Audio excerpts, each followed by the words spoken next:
Trije naslovi, eno nevarno vprašanje. Se je protiizraelska zveza pravkar začela lomiti? Libanon se odmika od Hezbolaha. Iran preizkuša potrpežljivost predsednika Trumpa v Hormuški ožini in znotraj Gaze. Protesti izbruhajo celo proti samemu Hamasu. Je to začetek konca ali začetek nečesa še bolj nevarnega? V redu, kaj se je zgodilo ta teden? Izrael in Libanon sta dosegla dogovor. In kakšno presenečenje, Hezbolah ga je zavrnil. Smo pričakovali kaj drugega? Uspela je doseči memorandum o soglasju, kar je uradna objava. V svojem življenjepisu ima, da se je srečal z Ameriko in Izraelom. In nobena zaveza proti suverenosti Libanona ne bo sprejeta. In nihče nima pravice podpisati ali sprejeti česarkoli proti Izraelu brez trdnih dokazov. In to se bo zgodilo. Kaj pa ljudje na ulicah v Libanonu pravijo o tem dogovoru? Poglejte to.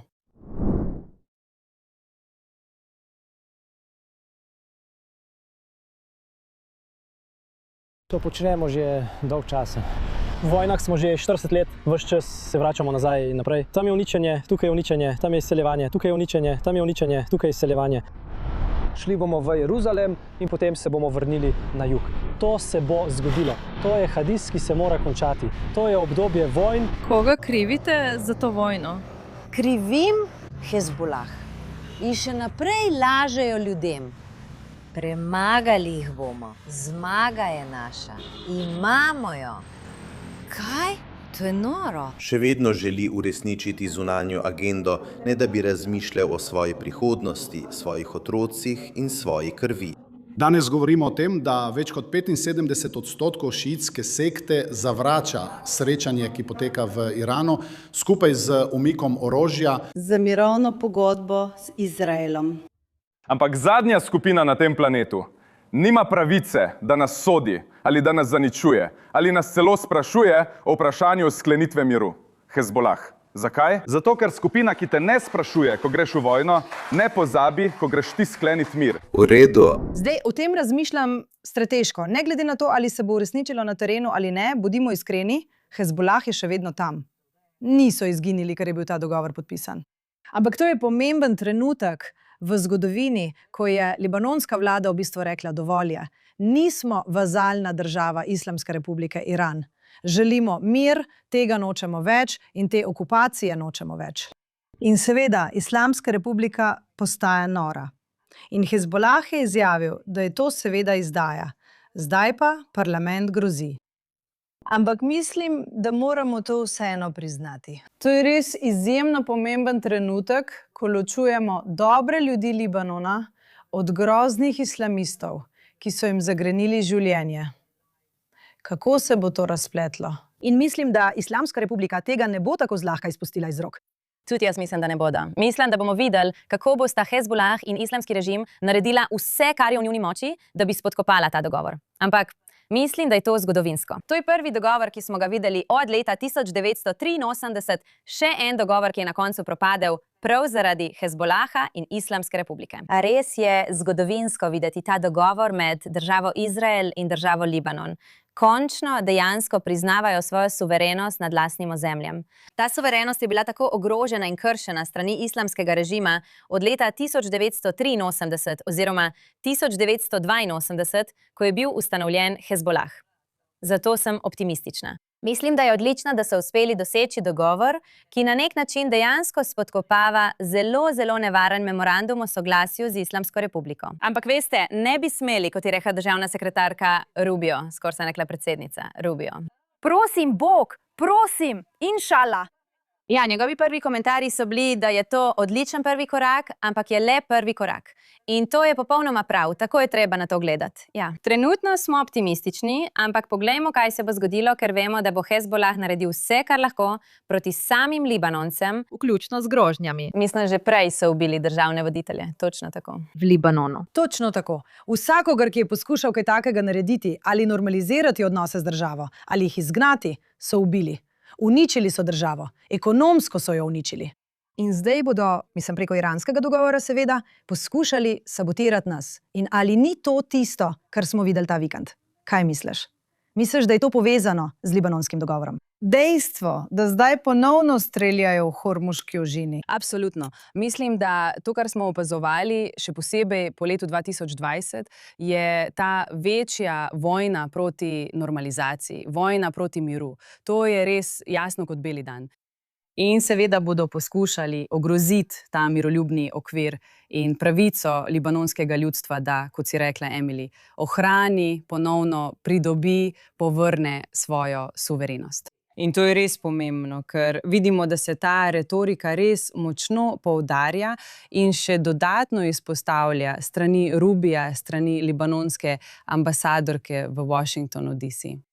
In poskušajo prepričati svoje prebivalstvo, da to v resnici ni povezano samo z Izraelom. Gre za preživetje našega naroda, naše kulture, naše države. Libanonsko ljudstvo ima dovolj. Njihova suverenost je bila kršena strani vseh, od Islamske republike do panarabističnega in baasističnega sirskega režima Al-Asada.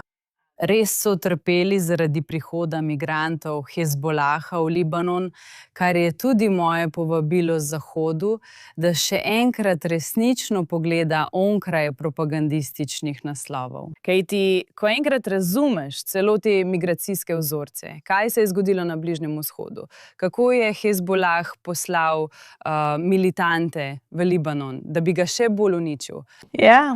In zdaj boste opazili, da je predsednik Trump pred približno 10 dnevi rekel, da, veste, Izraelcem pravzaprav ne zaupam.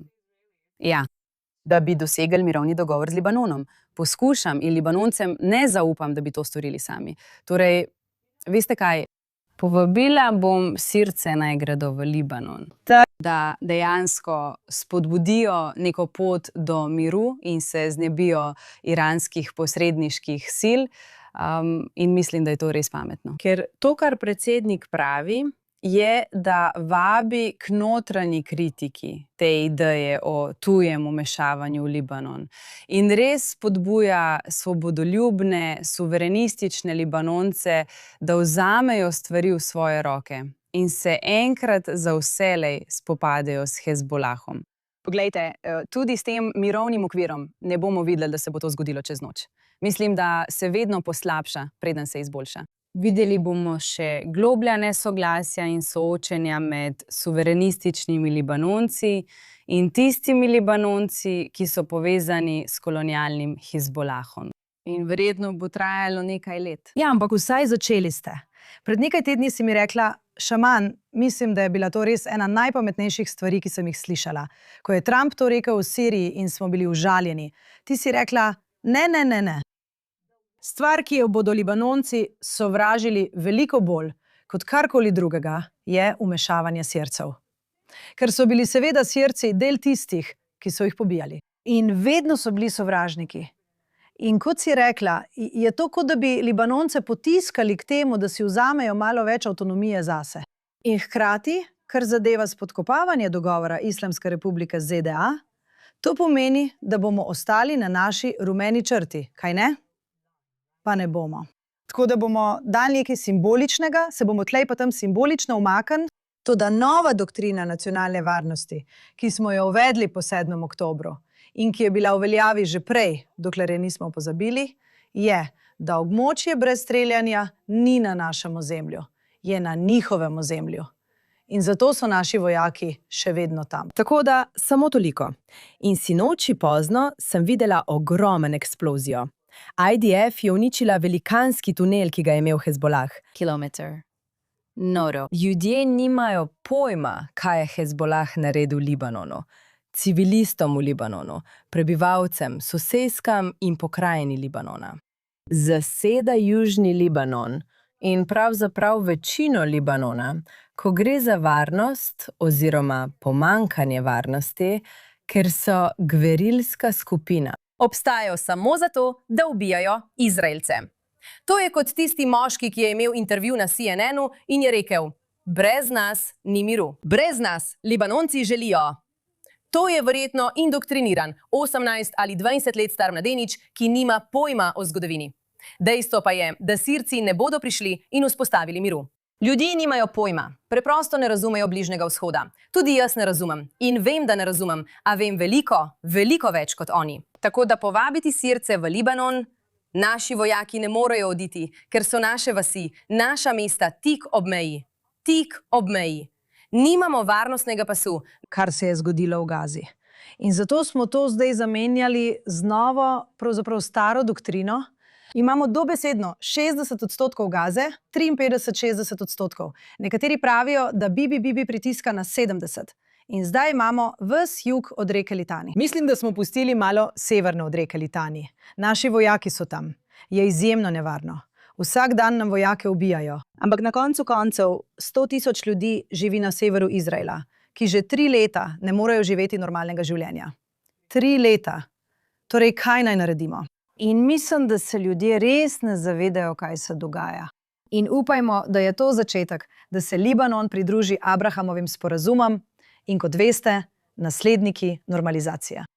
Mislim, da sta Emirati in Izrael v veliki meri v ozadju tega, kar se trenutno dogaja. Vidim veliko pogovorov in to na dober način.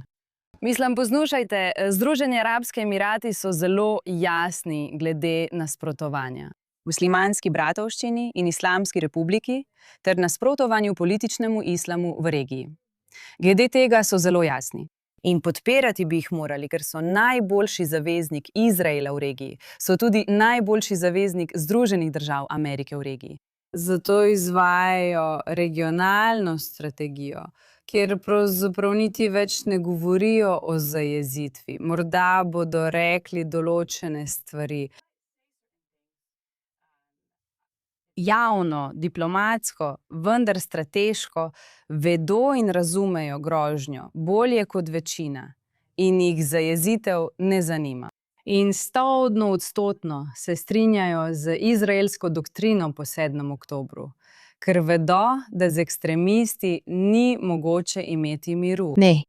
Zato se moramo vsi združiti in resnično oblikovati ter poglobiti to varnostno arhitekturo. To pomeni, da morajo Združene države Amerike, Izrael in Združeni arabski emirati resnično poskrbeti za to območje, enkrat za vselej, ker miru ne bomo imeli. Nihče jih ne bo imel, ves svet jih bo imel. Ampak pojdimo k Iranu, Emilija. Kaj se tam dogaja po mirovni pogodbi, ki je zdaj postala kaj? Mirovni dogovor. Mirovni dogovor, ki je zdaj postal, imamo novega, veš, tega tipa, oni so izstrelili rakete, mi smo. Napadi so ladjo, Amerika je odgovorila, oni so spet napadli. Mislim, ali to sploh drži? Zdaj so rekli, da nadaljujejo pogovore. Kaj se dogaja? Ne vem, so se ustavili, so se pogovori sploh kdaj ustavili. Res ne vem, ker so se nadaljevali, hkrati, ko so bili tudi kršeni. Hkrati, ko je bila Užina odprta, hkrati, ko je bila Užina zaprta. Ja. V bistvu nihče ne ve ničesar. Nič, kaj se dejansko dogaja. Ampak ja, smešno je. Mislim, da je to cirkuška predstava. In nisem presenečena, ker to vodi J.D. Vance. In morda sem malo pristranska, ampak večina stvari, ki jih reče J.D. Vance, me sploh ne impresionira. Še posebej njegovi svetovalci in tisti, ki ga obveščajo. Sohrab Amhari in tudi Trita Parsi, ko gre za politiko do Irana, ali dejstvo, da Katar dejansko piše ameriško zunanjo politiko, glede na številna poročila, ki smo jih videli prejšnji teden. Tako da se na tem področju dogaja veliko strašljivih stvari. Mislim, da ta memorandum o soglasju ni vreden papirja, na katerem je napisan. Mislim, da ne bo zdržal. Mislim, da je to le obliž zaradi notranjega pritiska na Belo hišo. In bomo videli, kaj se bo zgodilo glede tega. In nafta še vedno teče. Cena nafte je padla. Ja, in zdi se, da je to vse, za kar jim je mar. Kot malo zraka. Izhaja ven, ja. Je olajšanje. Poglej, morda lahko to vlečejo do glavnih volitev. Oprosti, do vmesnih volitev. Kar bi bilo, mislim, res strateško, ker nočemo, da bi bil Trump obtožen. No, nočemo, da bi republikanska stranka, če sem iskrena, zdaj izgubila vpliv, ker so oni edini suverenisti, ki resnično poskušajo ohraniti demokratične institucije v Ameriki. In to povem z vsem tem v mislih. To govorim kot neodvisna oseba. Vendar, če se demokracija ruši od znotraj, je v republikanski stranki veliko zlonamernih akterjev. V Trumpovi administraciji so zlonamerni akterji, ki se približujejo Katarju, Turčiji in Egiptu. In glede tega moramo biti jasni in jih javno izpostaviti. Vendar si trenutno ne moremo privoščiti, da bi demokrati zasedli najpomembnejše položaje, ker so preveč zgrešeni. In boli me, da to rečem kot nekdanja demokratka, ki je politično brez doma že od 7. oktobra. Tako da, ja. Ali ste kdaj izbrali manjše zlo? Ja. No, poglejte, kaj se dogaja v vaši zvezni državi v New Yorku. Vem, ne morem nehati razmišljati o tem. Vsi ti posnetki, to je res uničujoče. Ja. In imam veliko, res veliko družine v New Yorku. In jih sploh nočem vprašati. Še vedno volite demokrate? Ne. Ne. Tudi demokrati ne volijo demokratov. Absolutno ne. Ne morejo. Ni nikogar, za kogar bi lahko glasovali. Vsak demokrat, ki kandidira ali je na položaju, mislim, poglejte, kaj so naredili Goldmanu, samo zato, ker je džut. Vrgli so ga iz kavarne. Nočemo tvojega denarja iz AIPAC-a. On pa sploh ne sprejema denarja iz AIPAC-a. On nima nič s tem, ampak je kriv, ker je jut. In džudži, ki so izvoljeni, so tisti, ki se odrečajo AIPAC-u in Izraelu. Ne. On niti ni, to ni dovolj. Poglej tistega tipa. Kako mu je že ime? Mina. Ne, to moramo predvajati. Medtem pa Richie Torres, Boga blagoslovi, zmaga. Tako zelo, kot praviš, jasen glede svojega cionizma, glede tega, kje stoji, on zmaga. Judje, vzemite si zgled po Richiju Torresu, ki se ne opravičuje za to, kdo je, in zmaguje, ker jim vaša žrtev nikoli ne bo dovolj. Prav. Da. To je smešno. Ne moreš se pogajati z nasilneži. Če jim daš prst, vzamejo celo roko. Ne moreš. No, kandidati DSA so bili zelo odprti glede tega, da poskušajo uničiti zahodno civilizacijo, v nekaterih primerih celo izrecno. Absolutno. Uničevanje trebuha imperija. Ja, točno tako. In ta Darja Avila. Kako je? Pozabila sem njen priimek. Rekla je, oprosti, Amerika je najslabša država na svetu. Uničite imperij. Vse to je rekla. Ja, in to je izrecno povedala. Veš, imela je intervju in nekdo jo je vprašal, ali si komunistka, in ona je rekla, mislim, da moramo odpraviti stigmo okoli teh oznak. Normalizirajmo komunizem. Ja. Ampak veš, zakaj to počnejo? Kuba, recimo. To počnejo zato, ker želijo, da se Američani počutijo slabo glede svoje države in da bi bila država brez obrambe. V soočenju s tujimi agenti, v soočenju s tujim vmešavanjem, da ne bi imeli dovolj ponosa in domoljubja, da bi ponovno branili svojo suverenost. Ugani, kdo je to že doživel? Celoten Bližnji vzhod in Severna Afrika.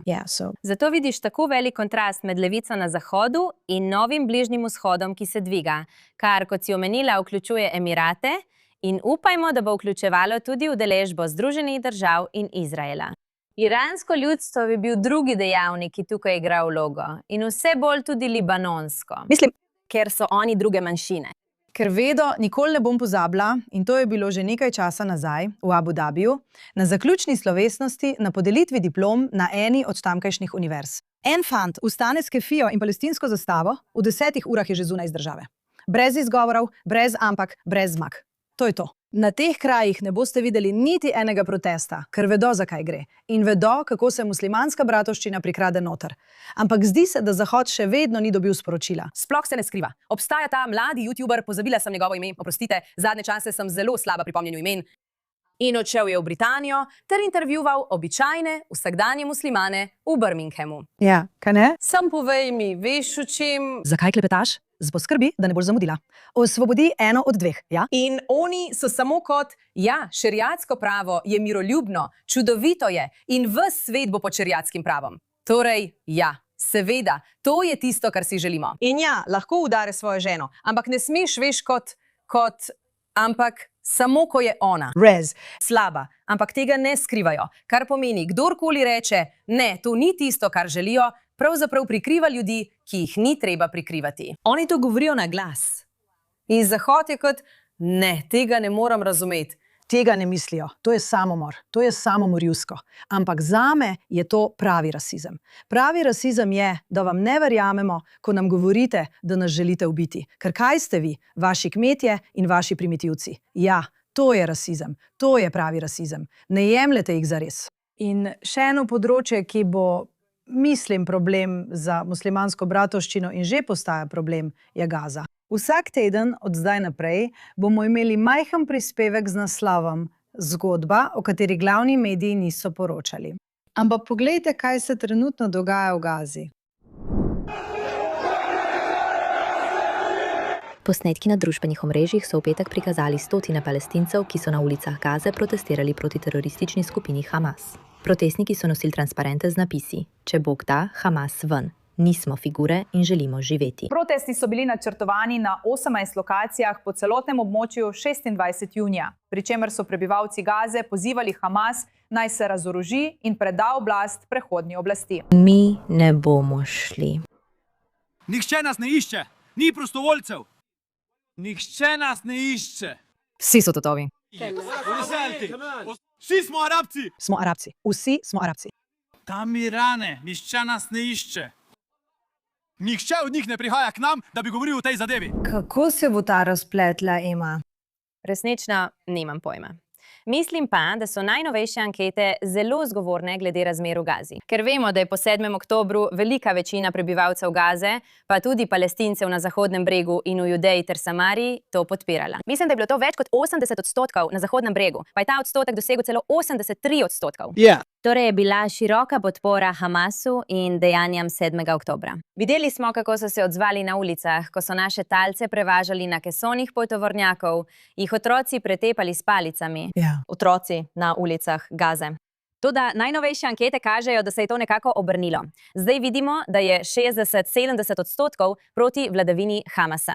Nasprotujejo temu, da bi Hamas ostal na oblasti. To ne pomeni, da je družba postala manj radikalna. Sploh ne bodite zmedeni glede tega. Ampak je korak v pravo smer, da ljudje spoznavajo, da morda ni v naši korist podpirati noro džihadistično teroristično organizacijo, ki nas je v 20 letih 5 milijonkrat pahnila v vojno. To je dober znak. Dobro je, da so protesti. Seveda smo videli, da se je Hamas zelo močno upiral in poskušal to ustaviti. V nekaterih primerih celo še preden se je sploh začelo. Ampak mislim, da so vse novice na tem področju, vsak premik proti Hamasu, dober znak. Mislim, vprašanje je res ta odbor za mir, ali je učinkovit, ali upravlja svoje delo, ali nadomešča oblast Hamasa, ali bo kdo sploh pobral to orožje. Bodimo iskreni. Mislim, da nihče ne bo oziroma nihče ne more, razen izraelskih vojakov. Ampak, veste, morda je to samo obup ljudi, ki jih bo ali prisilil, da zapustijo Gazo. Ja. Mislim, da vsak, ki lahko gre ven, gre ven. In vse se vrti okoli denarja. Ja. Vse je povezano z denarjem. Saj veste, pojavila so se poročila. Slišala sem od ljudi, ki so bili tam. Za $10,000 lahko greš v Egipt. Ja. In tako so ljudje, ki so lahko zbrali nekaj denarja, odšli. Ja. Tako kot bi naredila vsaka normalna oseba. Ja. In ljudje, ki so ostali, so ali pripadniki Hamasa, ali pa tisti, ki si tega niso mogli privoščiti. Obupani. Ali pa preprosto. In samo nekaj bi rada pojasnila, ker je očitno, da so v trenutku, ko vidimo Palestinca, ki je proti Hamasu in ekstremizmu, vse oči propagandistov muslimanske bratovščine uprte van. Da jih diskreditirajo, da rečejo, da je to zato, ker imajo podporo Izraela, podporo IDF in tako naprej. Pravzaprav sem intervjuvala nekaj prijateljev na terenu v Gazi. V Gazi in palestinske aktiviste, ki so proti Hamasu, da bi izvedela resnico. Ali to res podpira Izrael? Izkazalo se je, da sploh ne. To organizirajo ljudje povezani s stranko Mohameda Dahlana v Gazi. Ja. Ne vemo, ali to dejansko podpira Mohamed Dahlan ali ne. Do zdaj sem slišala, da ni neposredne podpore strani Dahlana samega, vendar verjamejo v njegovo stranko. Torej verjamejo v alternativno vodstvo v Gazi. In to je res zanimivo, ker se je začela muslimanska propagandna kampanja muslimanske bratovščine. Imate člane teh družin iz Gaze, kot so šejki, starešine, ki mladostnikom in tem uporniškim ljudem govorijo, veste, vodijo gibanje, da se držijo stran, ker bodo imeli težave s Hamasom. Hamas jih bo imel za tarče, jih bo ubil, ker so proti ekstremizmu, seveda. Za tiste, ki ne vedo, je bil Mohamed Dahlan član Fataha. Mislim, da so ga izključili iz Fataha. Ga je skoraj ubil Hamas. Skoraj ga je ubil Hamas. Rešil ga je Izrael in zadnjih 10 let živi kot kralj v Abu Dhabiju. Služi kot svetovalec za nacionalno varnost. Morda je to prihodnost. Ne vem. Dahlan se vrne, prevzame nadzor nad Gazo in nekaj da svojemu ljudstvu. Lahko le upamo. Do takrat pa bomo izpostavljali v tvojem najljubšem segmentu – Baraba tedna. Prav, dame, še en teden. Toliko novih barab. Toliko. Bilo je čudovito biti na novinarski konferenci prejšnji teden, ker so ljudje, kjerkoli smo hodile, prihajali z idejami za Barabo tedna. Tako priljubljen je ta segment. Mislim, da je to oblika terapije. Vedno sem to govorila. In s tem bomo nadaljevale. Prav, Šošana, začnimo pri tebi. Kdo je tvoja Baraba tedna? Ta teden je moja baraba Rachel Griffin Akerson. Morda jo poznate kot gospodično Rachel, ki ima pozornost in misli milijonov otrok, a v resnici je le propagandna lutka s kitkami.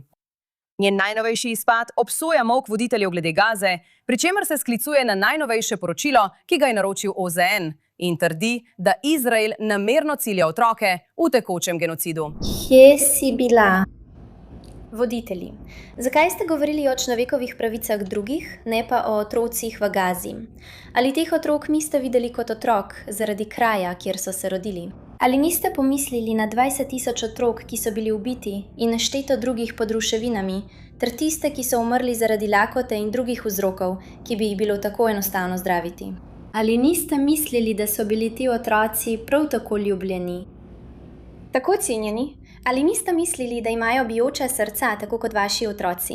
Kje ste bili, ljudje, ki smo jih občudovali? Niste želeli izgubiti svojega ugleda ali moči, svojega denarja? Kako lahko po noči mirno spite, če veste, da niste ničesar rekli? Ampak Rahel ve, da je Gaza najbolj izpostavljen konflikt na svetu, ki zaseda več naslovnic in naslovov kot vsi drugi konflikti skupaj. Bolj kot o kristjanih, pobitih po cerkvah in vaseh v Nigeriji. Poleg tega sirska, druška in alavitska dekleta, ki so bila ugrabljena, plus 1 milijon kitajskih Ujgurov v koncentracijskih taboriščih, plus sudanske deklice, ki so bile posiljene in ugrabljene, ter fantje, ki so jih prisilili v vojskovanje. Poleg 100.000 stradajočih ljudi v Jemnu, otroških nevest in otroških vojakov. Poleg tisočev ukrajinskih otrok, ki so jih ukradli Rusi, ter otroki iz Srednje in Južne Amerike, ki jih uporabljajo kot krinko za prečkanje ameriške meje, nato pa jih zapustijo ali prodajo. Poleg otrok, ki jih je režim postrelil in poklal na ulicah Irana. Poleg 10.000 britanskih deklet, ki so jih desetletja posiljevale pakistanske tolpe, ter milijonov deklet, ki jim je v Afganistanu onemogočeno izobraževanje. Medtem ko so moški, ki jim to preprečujejo, vabljeni, da govorijo v Evropskem parlamentu. In ne nazadnje, dekleta, ki jih po Gazi poročajo in spolno izkorišča Hamas. Gospodična Rachel o nobenem od teh otrok skoraj nič ne pove, a ima pogum ali morda finančne motive, da svojim 5 milijonom sledilcev predvaja jokav, čustven poziv. Ali ne bi kdo kaj rekel o otrocih v Gazi? Pove jim, naj nekaj naredijo, naj nekaj povedo, a ne pove kaj in ne pove komu. Svojo globoko čustvenostjo glede otrok podžiga svoje občinstvo in jih sprašuje, kako lahko po noči spijo, ne da bi kdo kaj rekel o otrocih v Gazi, kar nas pripelje do vprašanja, komu naj bi sploh govorili in kaj naj bi povedali. Kam naj usmerijo ves ta bes, proti komu naj usmerijo svoje ogorčenje? No, do koga sploh imajo dostop? Fantje, to so osnove hujskanja. Ne delajte si utvar, Američane indoktrinirajo in Rachel je velik del te indoktrinacije. Vaše otroke je treba zaščititi pred njo. Manipulira z mislimi in čustvi milijonov po vsem svetu. Rešite svoje otroke, preden bo prepozno. Mislim, ali sploh govori o kakšni drugi politični temi? Samo kadar ljudje nasprotujejo, reče kaj malega, čisto malo, skoraj nič. Sudan?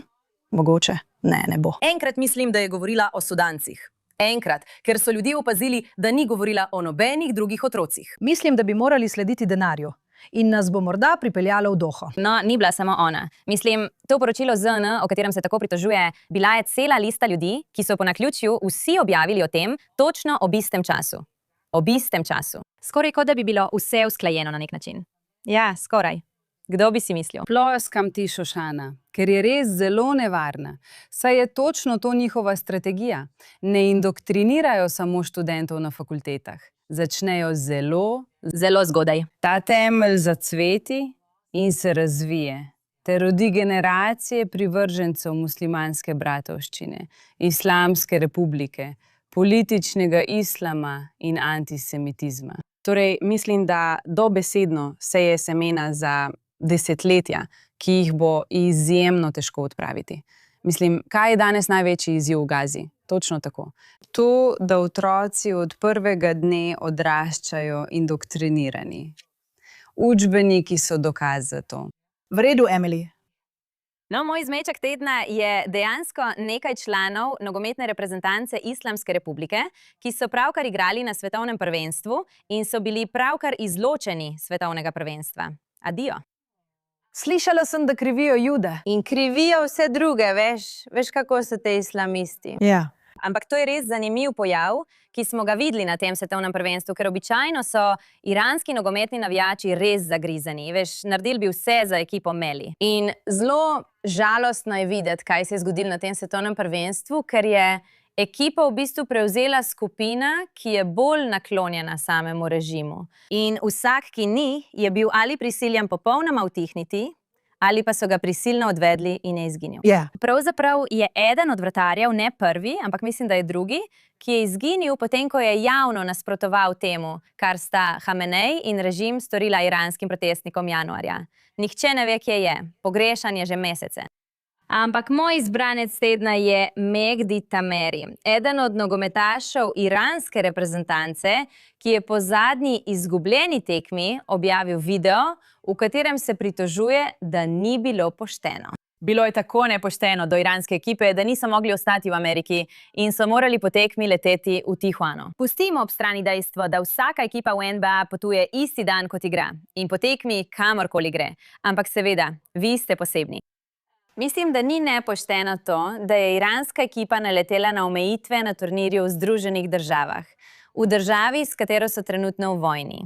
Ampak bolj to, da je Islamska republika poskušala pripeljati člane IRGC pod pretvezo, da so člani ekipe svetovnega prvenstva in pomožno osebje, zaradi česar so Združene države zavrnile več viz. In seveda potem v medijih naredijo celo cirkus o tem, kako so preganjani. Ampak kar je v resnici nepošteno v tej celotni situaciji, ni to, kako je bila Iran obravnavan. Nepravično je bilo to, da so prezrli stisko iranskega ljudstva. Preglasili so jih. Niso naredili ničesar, da bi ozaveščali o tem, kaj se je tem ljudem zgodilo. Poleg tega je FIFA sodelovala z Islamsko republiko in prepovedala zastavo leva in sonca. Vem, da je veliko Irancev to vseeno storilo. Yeah. Veliko jih je bilo izključenih, vendar so ti igralci moji izmečki tedna, ker so v nekaterih primerih, kot je Tamari, ki sem ga omenila, dejansko izrecno podprli uničenje države Izrael in objavili nekaj, kar hvali Hameneja. In drugi igralci v ekipi so bili posneti na svojih družbenih omrežjih, kjer so objavljali vsebine in peli hvalnice Kasemu Sulejmaniju ter ideologiji homeinizma in prepevali nekatere najbolj razvpite pesmi. Posnetke si lahko ogledate. Poanta je, da so to podporniki Islamske republike. Ne zaslužijo si ničesar. Sploh ne bi smeli stopiti na ameriška tla. Niste žrtve in zagotovo ste barabe. Torej, to so moje barabe tedna ta teden. Ampak, Emily, samo da malo oporekam. Poglej, kaj se je zgodilo z žensko ekipo, ko so si drznile spregovoriti. Ali niso pele državne himne? Izginile so. Ja. Ali sploh imajo izbiro? Ali niso toke? Imajo izbiro, da ne objavljajo stvari, ki pozivajo k uničenju Izraela. In da na svojih družbenih omrežjih ne poveličujejo Sulejmanija in homeinizma. To so ljudje, ki podpirajo režim. To je del razloga, zakaj so še vedno v ekipi. Točno tako. Ker so bili tisti, ki niso bili izključeni, nekateri pa niso bili namerno vključeni, ker niso želeli predstavljati tega, kar ta režim trenutno počne. Torej, nič tovarištva in to so pač navijači, ja. Mislim, objektivno gledano je tragedija, kar režim počne s svojim športnikom. Predstavljaj si, da celo življenje delaš za nekaj takega, kot je svetovno prvenstvo, kot tvoj absolutni sanjski cilj. Pa ti uspe, kvalificiraš se. In potem, veš, ujameš se v to politično zmešnjavo. Vidimo isto pri olimpijskih ekipah. In problem je tudi v tem, da mednarodna skupnost ne podpira teh športnikov. FIFA jih ne podpira. Mednarodni olimpijski komitej jih ne podpira. Nihče ne stoji za temi športniki. Njih ne briga. In to je ogromen problem, ker nihče ne odgovarja za njihovo preganjanje. Absolutno, ni varnostne mreže. Druga zanimiva stvar je, da je bilo vse, kar so iranski nogometaši govorili, očitno zlorabljeno strani propagandistov Džazire in muslimanske bratovščine, ker izberejo dele, kjer rečejo, da je bilo težko, ker preostali del ekipe ni dobil vize. Ali naša logistika je bila zahtevna? In tako se to še okrepi prek islamistične mreže, da bi še bolj utrdili idejo, da je Amerika zlobna. Ja, Amerika je zlobna. Ti ljudje, s katerimi podpisujete sporazum. Ampak najhujš, kar sem videla včeraj, je bilo, da so AP in drugi glavni zahodni mediji predstavljali so to kot njihovo srce, parajočo izgubo po njihovem burnem in težkem času na svetovnem. Pokalu. Mislim, vsi ostali lahko zgubijo in grejo domov, ampak to je srce parajoče. Prikažimo to kot srce parajoče. Ja, seveda. Nekega dne bodo sodili glavnim medijem. Nekega dne bomo to dočakali. Šama upa. Moj izmeček tedna je domnevno arabski Izraelec, ki se je pridružil prenosu nekoga, ki je očitno proti cionizmu in zasleduje zelo specifično pripoved, da bi širil in podpiral teorije zarote, da je Izrael podpiral F-16. Tako da je ta teden res postal viralen. In o tem imam dve stvari za povedati. Najprej, če ste arabski Izraelec in živite v demokraciji, ter imate izraelski potni list, ste veliko močnejši in imate več pravic kot katerikoli Arabec v regiji. In resnično me boli srce, ko naletim na arabske Izraelce, ki zmanjšujejo pomen države Izrael ali pravijo, da se jim zdi, da jih država Izrael ne predstavlja. Ko je ta država pravi čudež.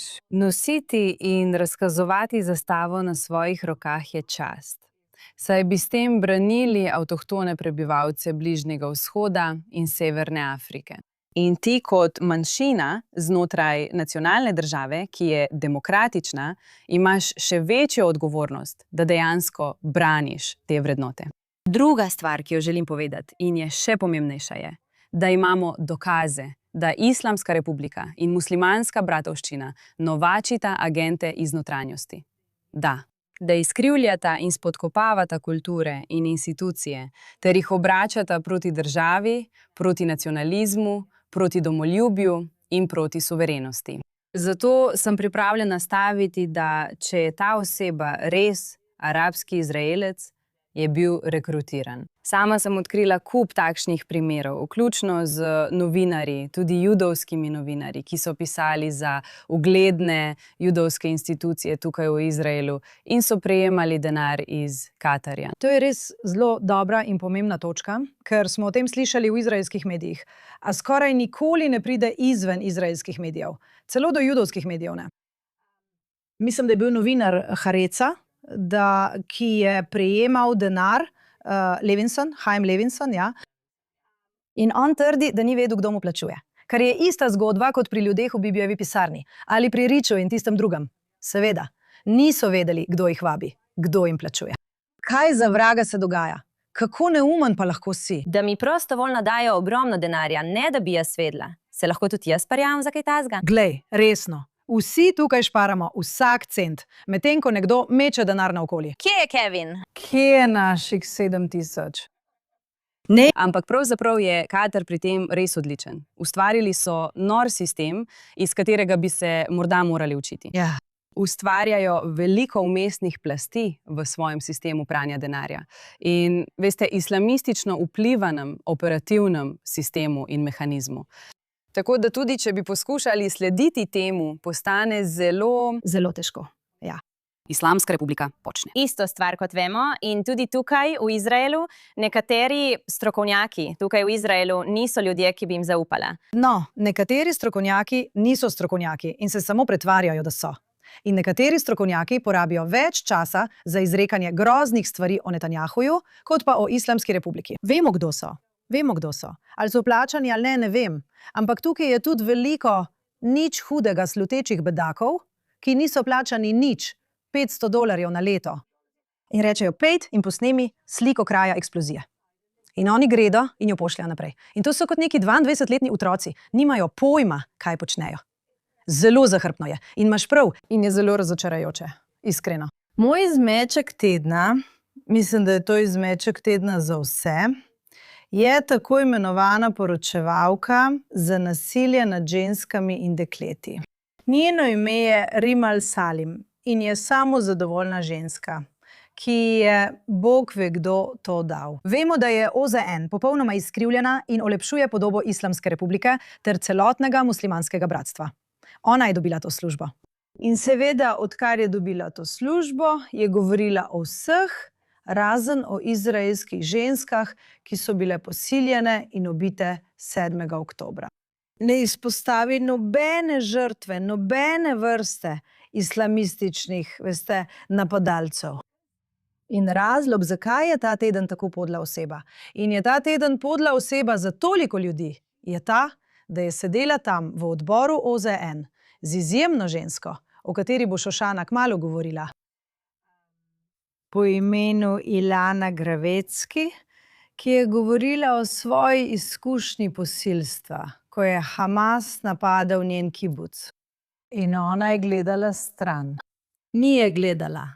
Skoraj se je posmehovala. To je bil obraz zla, obraz čarovnice ta ženska. Poglejte to. Jaz sem živi dokaz spolnega nasilja Hamasa. Ko sem jaz, še ena Izraelka, prosila, naj me ne posilijo. Zakaj ste bili tiho? Prosim, poglejte me, ali nam zdaj verjamete, se boste opravičili.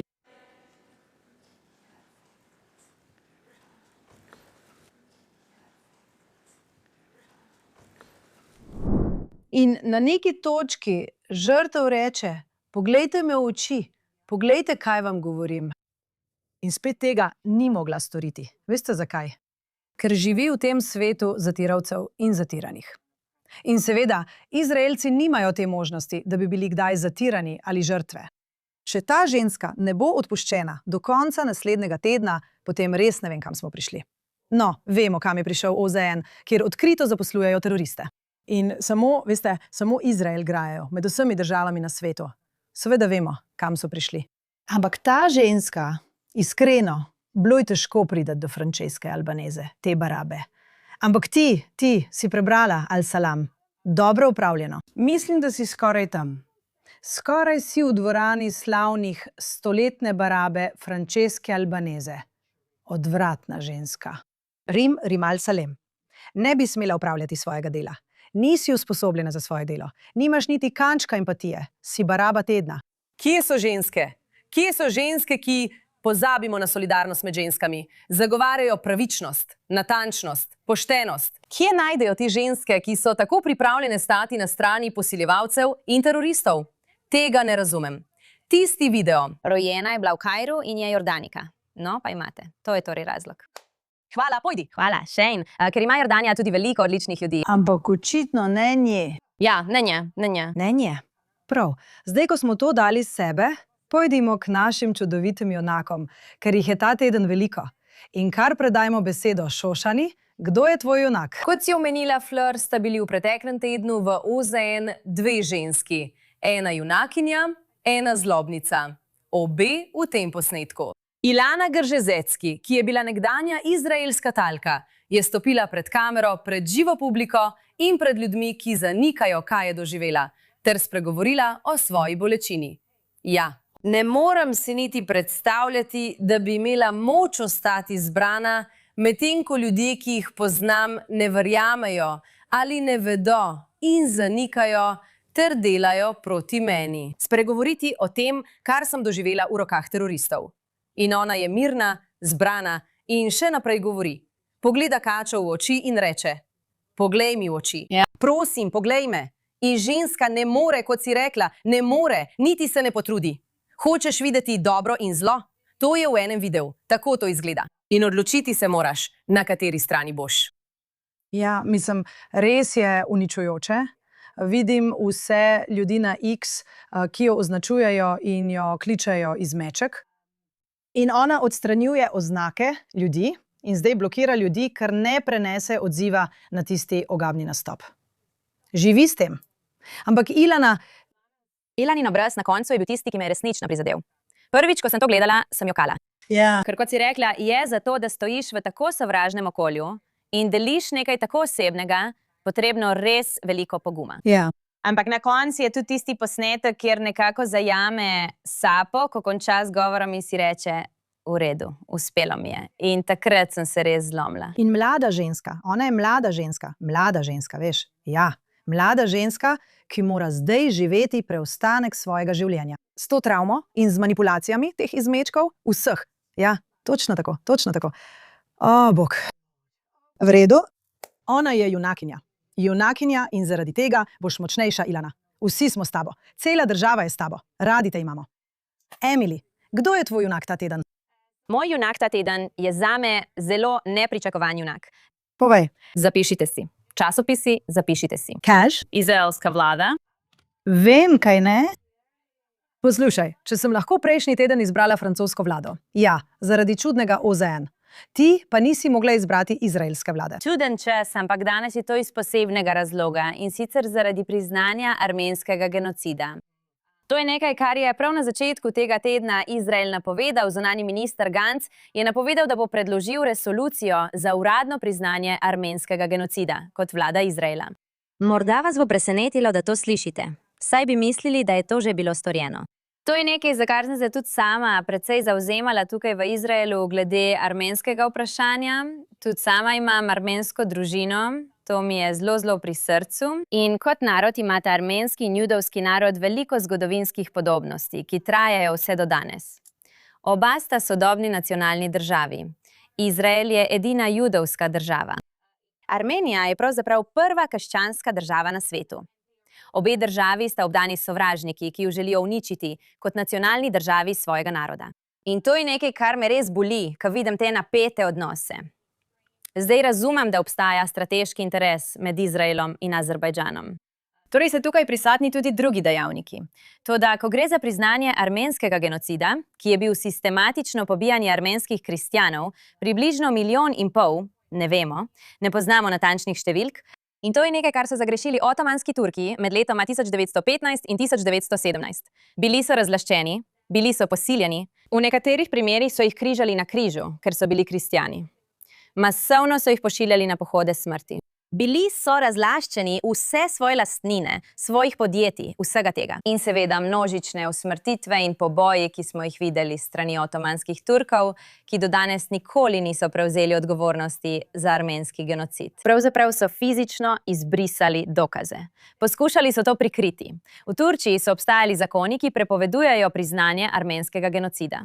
Čeprav so se stvari skozi leta nekoliko izboljšale, so še vedno zelo daleč od sprejetja odgovornosti. In mednarodna skupnost ima običajno tendenco, da to preprosto sprejme. Kar se mi zdi popolnoma neverjetno, zato sem zelo vesela, da je bilo vsaj, če tudi prepozno, to zgodovinsko krivico popravljeno. In ponosna sem na Izrael, da je sprejel pravo odločitev glede tega, če tudi je bila pozna. In upam, da je to začetek nove ere v odnosih med Armenijo in Izraelom, ter da bomo lahko videli močnejše vezi, saj sta si državi zagotovo blizu, tako moralno kot po vrednotah. Med našima narodoma zagotovo obstajajo močne vezi. Zato sem glede prihodnosti na tem področju optimistična. Amen. In ne pozabimo, da je tukaj v Jeruzalemu skupnost v starem mestu prisotna že 1000 let.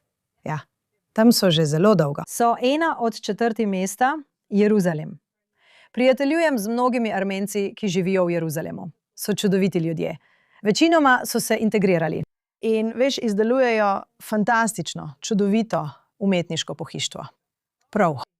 Junak tedna. Šama, kdo je tvoj junak ta teden? Ko govorimo o ženskah z resnično moralno integriteto, podobnostih med sprtima stranema in preprosto o pogumu, pogumnih, hrabrih ženskah. Moj junak tedna je libanonska veleposlanica v Washingtonu DC.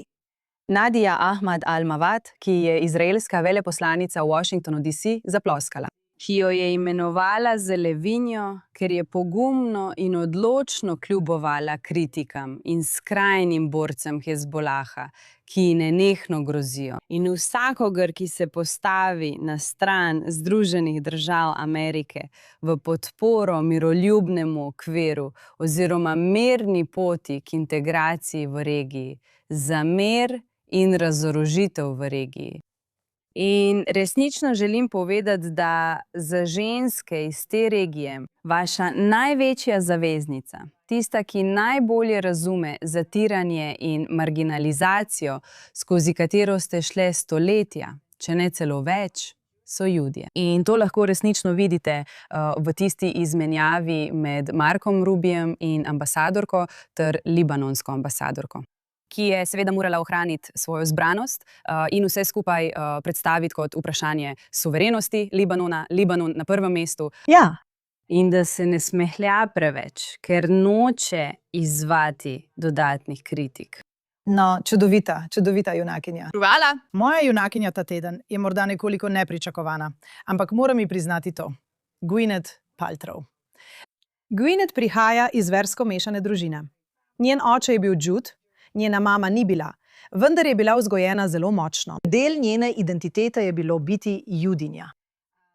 Bila je ena redkih ljudi v Hollywoodu, ki so javno zahtevali izpustitev talcev. Torej, je stala na pravi strani. Ni podlegla somsranju o svobodni Palestini, kot to počnejo hollywoodske elite, ki morajo to reči. In nedavno mislim, da je sprejela precej pogumno odločitev. In ja, seveda jo za to plačujejo. Ampak nastopila je v oglasu za izraelski projekt nepremičninskega razvoja v Herzliji, ki je ob morju čudovit kraj. In to je bil oglas, ki je seveda zaokrožil po svetu in pritegnil globalno pozornost. In odziv, ki ga je prejela, je bil brutalen. Ampak rada bi povedala, da je pametna ženska, ki je zgradila imperij na področju dobrega počutja in, veste, prodajanja sveč, ki dišijo kot njena ho. Ampak ona je ženska, ki je postala zelo uspešna poslovna ženska. Ima blagovno znamko življenjskega sloga. Še naprej igra. Pravzaprav je bila fantastična v filmu Marty Supreme, zadnjem filmu, ki sem ga gledala. Igrala je skupaj s Timothejem Chalametom. Še en ponosni Jud, samo povem. Ampak naredila je nekaj, za kar je vedela, da bo sprožilo negativen odziv. Ni neumna. Vedela je in prepričana sem, da so ji njeni agenti in poslovni menedžerji rekli: v redu, to boš naredila za Izrael, za to izraelsko podjetje. Plačujejo te, ampak ves svet bo... Ja, in vseeno je to naredila. In ni naredila... Ja, in... Vseeno je to naredila in ni naredila tako, kot naredijo mnogi od teh bedakov. In, veš, jaz bom to vzela nazaj. Natalie Portman, gledam tebe. Ne, dejansko je ostala pri tem in je rekla, veš, vsi lahko odidete. In zato vem, da je grozno, da te danes že samo to, da ostaneš zvest samemu sebi, naredi za junaka. Ampak resnica je, da v svetu, v katerem smo, te zvestoba svojim načelom ali svojim odločitvam dejansko naredi za junaka. In zato, Gwyneth Paltrow, nisem bila največja oboževalka. Ampak zdaj sem večja. Ti si moj junak tedna. V redu? To je to. Veš, da daješ izjavo. Daješ, ona je to vedela. Veš, v kaj se spuščaš. Ne, 100%. Mislim, kot je nekdo rekel, ti nori levičarski Judi gredo na Instagram in rečejo, vse, kar sem naredila, je bilo, da sem objavila video Šabat šalom s svojimi otroki. Ali fotografijo bar micve svojega sina. In zdaj so vsi, veš, jaz pa pravim, ja, ali ne razumeš, v kakšnih časih smo? Ali te politiki, ki jih nismo omenili, kar pač, kako mu je ime, Vajna? Scott Weiner? Scott Skojna in tisti drugi, Brad. Landa. Oni so kot in tisti drugi. Mislim, ubogi Scott Weiner. Ne bi se mogel bolj distancirati od Izraela. In potem prideš do bolj desnih aretacij ali manj? Morala bi reči. Njegov obraz zdi se, ker izgleda res judovsko. Res je osupljiv. Zgleda, kot da hodi skozi svojo križanje. Tako to zgleda. A ne razmišljaš, prijatelj? Nisi opazil? A nisi nikoli bral judovske zgodovine? Ali noben od teh bedakov ni razumel, skozi kaj je judovsko ljudstvo šlo tisoče let? Ne glede na to, kako si se trudil, da bi jim bil všeč. Moč mesa nikoli ne bo dovolj. Ali nisi opazila? Ja. In zato sem ponosna na Gwyneth Paltrow, samo povem. Velja. Ja, to je to. In to je to, prav. Hvala vsem, ker ste gledali Quad in se vidimo naslednji teden. Še naprej molimo za mir, varnost naših vojakov, dobrobit tistih, ki so bili ranjeni, dobrobit vseh po svetu, ki trpijo zaradi preganjanja strani muslimanske bratovščine in drugih groznih, zlobnih akterjev. Molili bomo za vse in se vidimo naslednji teden.